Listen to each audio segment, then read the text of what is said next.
So are there any plausible alternatives to landfills at this time or planned for in the future?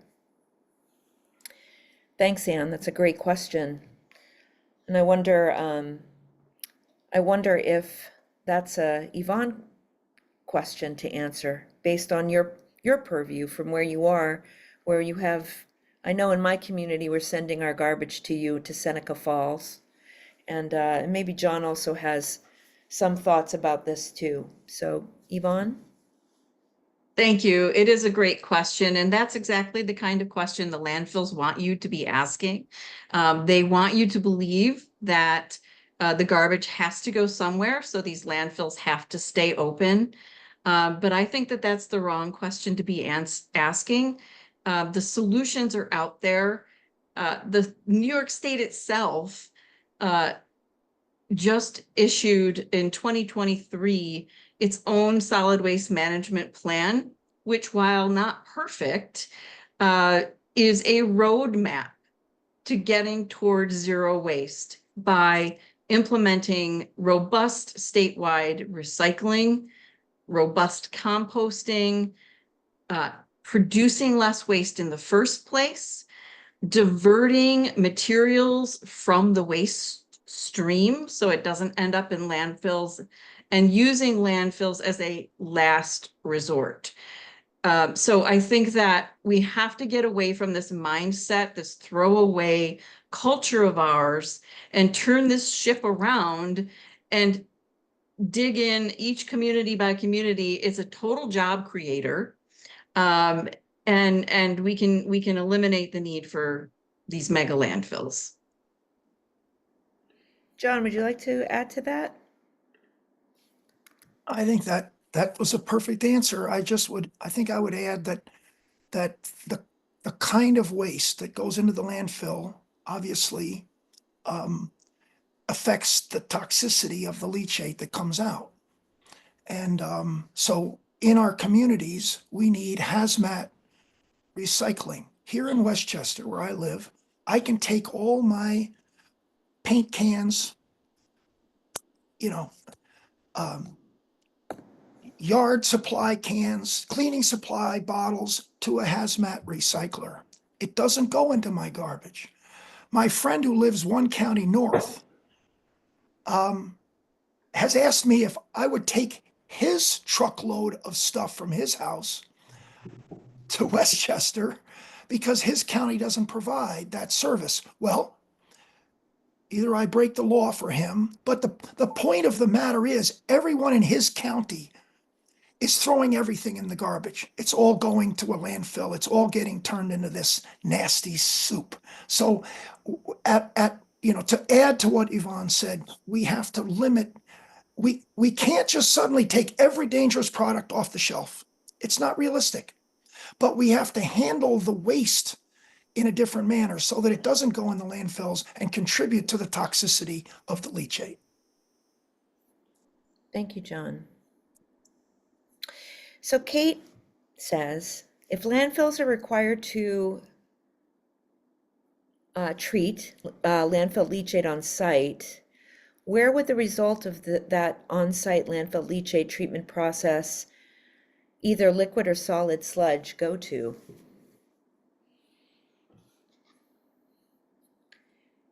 John? I'm willing to take a shot because we don't have a hard answer. I mean, part of what we're following on an offer by the DEC to revisit this leachate issue.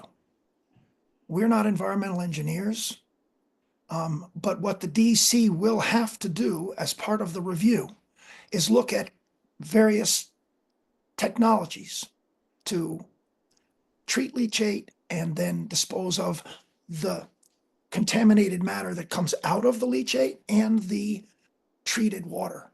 And there will be alternatives offered.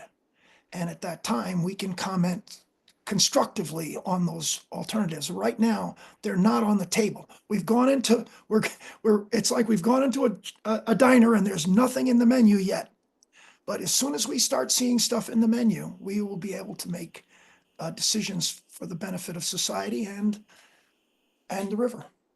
Yeah, and I just want to remind everybody that this report was created to show you what's happening and how it's happening and why it's happening. And it's a great read. And it gives you the background from the very start. And it cites all kinds of really good reading and scientific studies to show you how and why. And that's what we're here today to present to you. The rulemaking, by the way, is a process that the DEC will initiate and has been talking about initiating now for 2 years. We don't know what's going to be put into into the rulemaking, into the regulation that they're going to be putting out to the public. When we see that, we can respond to it. What we're doing right now is helping everyone to see what the problem is and demanding that the state take action.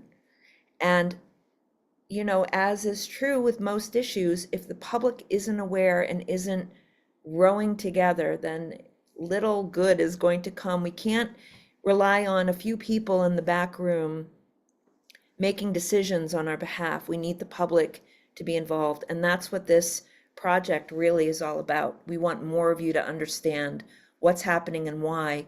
These are excellent questions, and we should really be turning them into our public comment. And we're asking for 90 days to be able to make comments when we review the regulations that go out by the DEC. And there's so many great minds here. I see you. And today too, we've done 2 webinars now today. It's an incredible diverse group of smart people. And we hope that you'll take the time to really look at these materials and get ready and join us. So I just want to make that very clear this evening. We're not engineers, we're scientists, we're advocates, we're lawyers, we're teachers, we're boat captains, but we want you to become informed. This has been a big learning journey for all of us. So I hope that makes things a little clearer tonight and to help your questions, to right size them.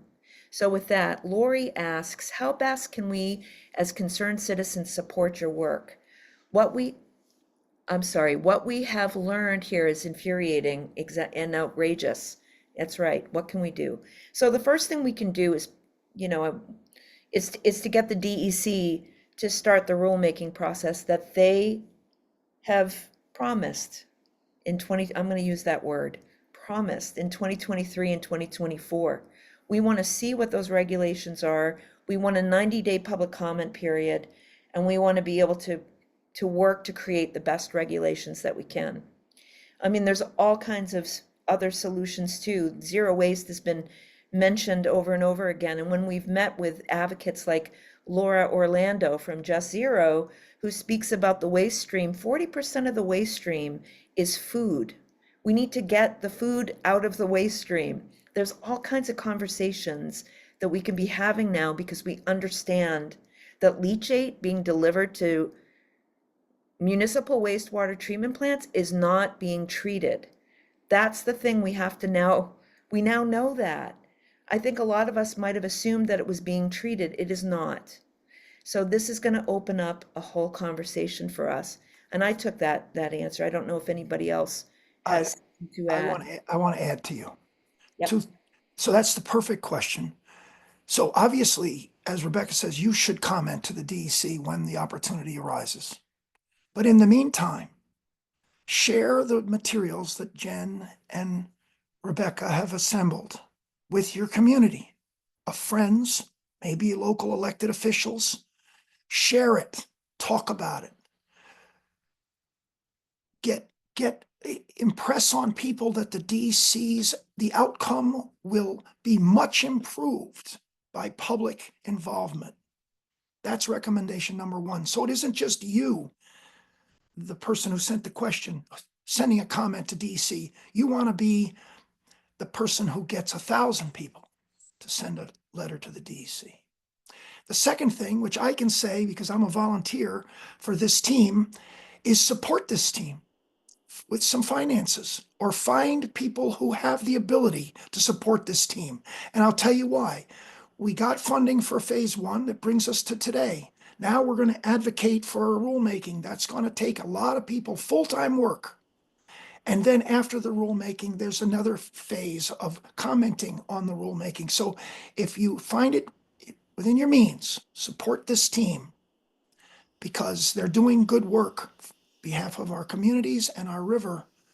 And one of the things that I'll just add to this is one of the things I learned at Riverkeeper is that the public want to help the river.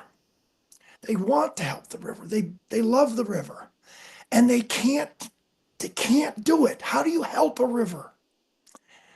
And so the way you can help a river is you can support people who are in position and have the tools to help on your behalf. So Scenic Hudson, Riverkeeper, Clearwater, this team of scrappy advocates, they will work for you for the river. Thank you, John.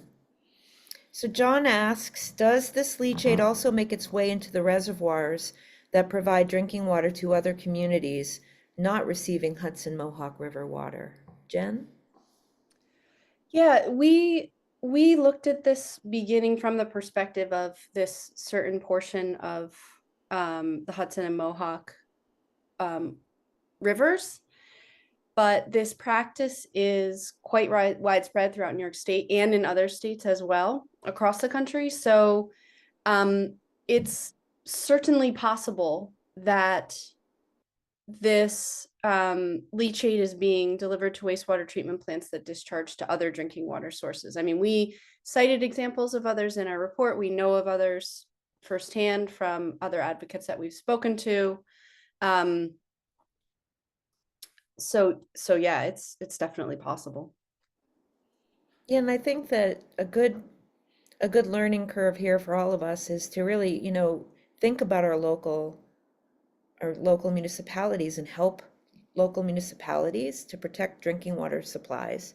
Know where your drinking water is, know what your wastewater treatment plant is doing. You can turn it inward and ask your municipality what practices they're undergoing. And I think that's, for me, the centerpiece is the local piece and finding out how your community is managing its infrastructure and your assets, or your assets is a cold term, your drinking water, your wastewater. It's really important. And sometimes this out of sight, out of mind situation where you're not really thinking about any of it is impacting others in a very negative way, and even you unknowingly. So Sam asks, are there any field testing procedures that can be used to test for evidence of leachate discharge that can be used in an educational context?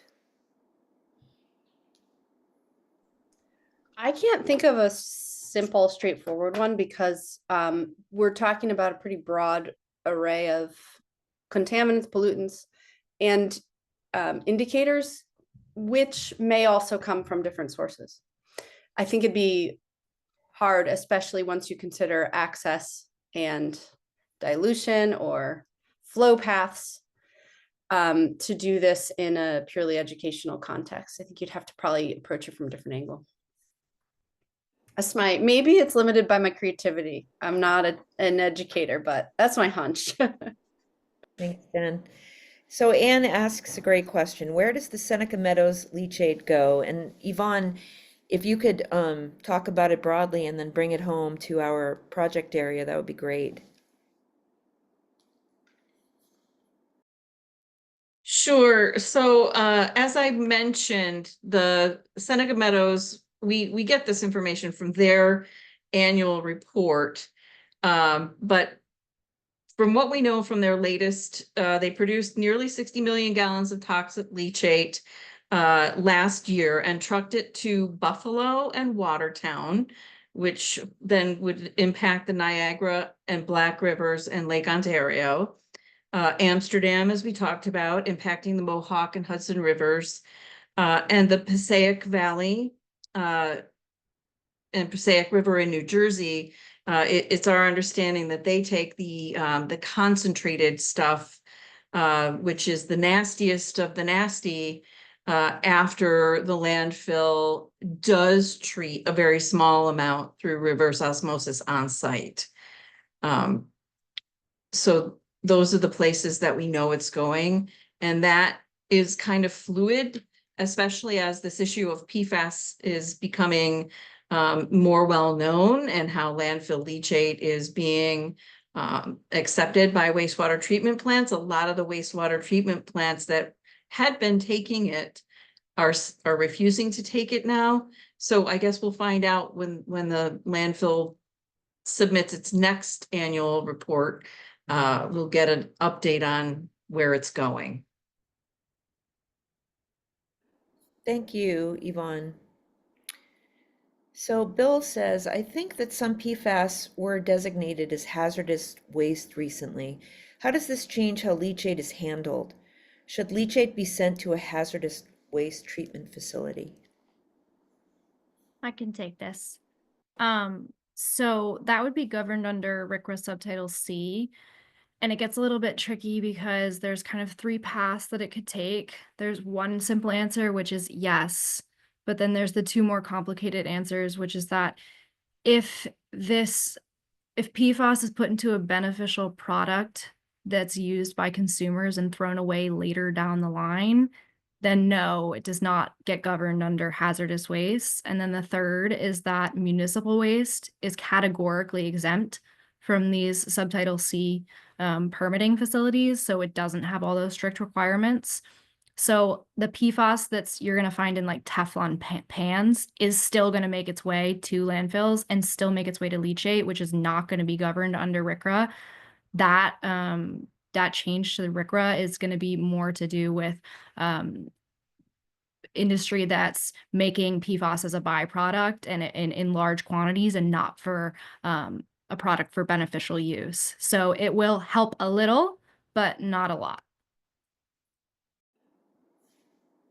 Thanks, Hannah. Jen, did you have anything to add to that? No, that's great. I just learned something. Thanks. Great.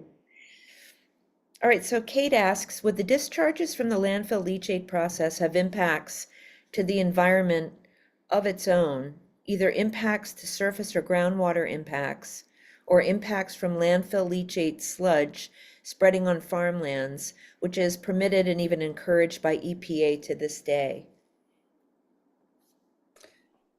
So I have one way to answer that question, which is yes. Yes, there will be impacts of how to contain or dispose of the byproduct of treating leachate.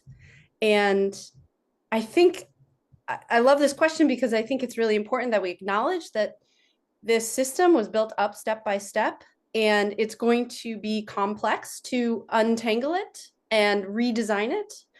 And that's going to be also step by step. And there's going to be difficult questions about what to do with these chemicals. And one thing we haven't mentioned yet in this webinar is that companies are producing chemicals that are toxic and that are polluting the environment and harming people.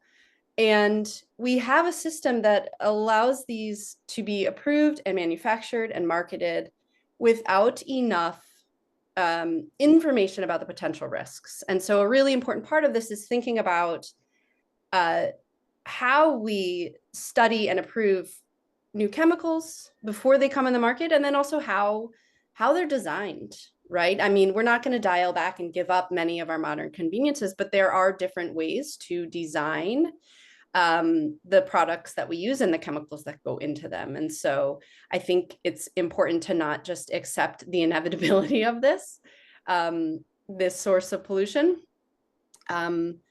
So we should have a better, more comprehensive understanding of the risks posed by manufactured goods and the things that are used to make them before we put them into circulation.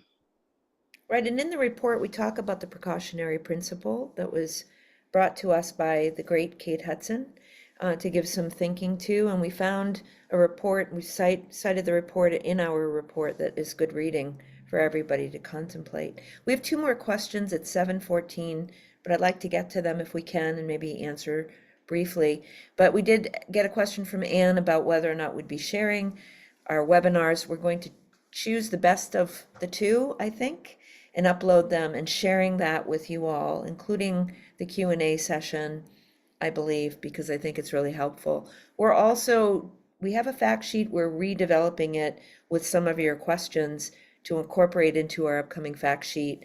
That'll be organized in the next few weeks. So you won't get that with your first packet of information, which will be the webinar, an issue brief that we have. It's a really helpful tool to talk about this issue with others. You can make copies of it. You can send it. I'll send it as even a PDF that you can use.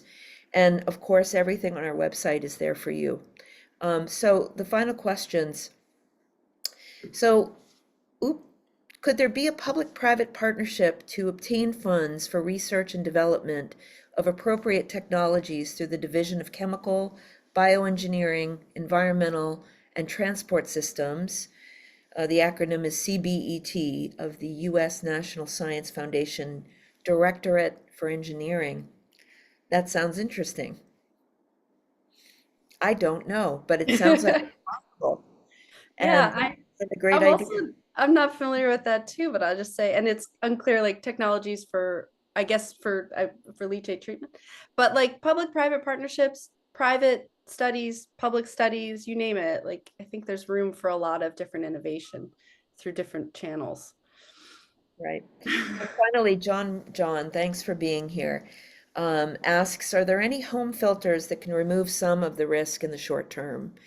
As far as I know, the only thing that we have, and there might be folks that you can talk to, John, that know more than I do, is reverse osmosis in the sink. I don't know of anything that's more powerful than that that's available, and it's what we can do because we want to drink our municipal water. We don't want to be drinking bottled water. That's in the case of emergencies. That should not be our go-to.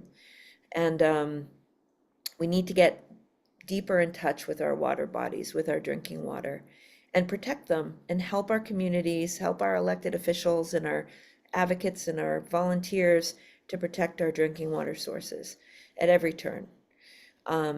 So with that, we are done, and we so appreciate you all coming today, and we look forward to working with you all, and we hope you'll take this all in, and we invite you to reach out anytime. I've been talking to municipalities all afternoon, and I really love it. And I'd like to help, we would like to give you these materials to help you take action, to get the DEC to open the rulemaking, and let's get to work on new regulations. So with that, I'll say goodnight. Thanks, everybody. Thank you.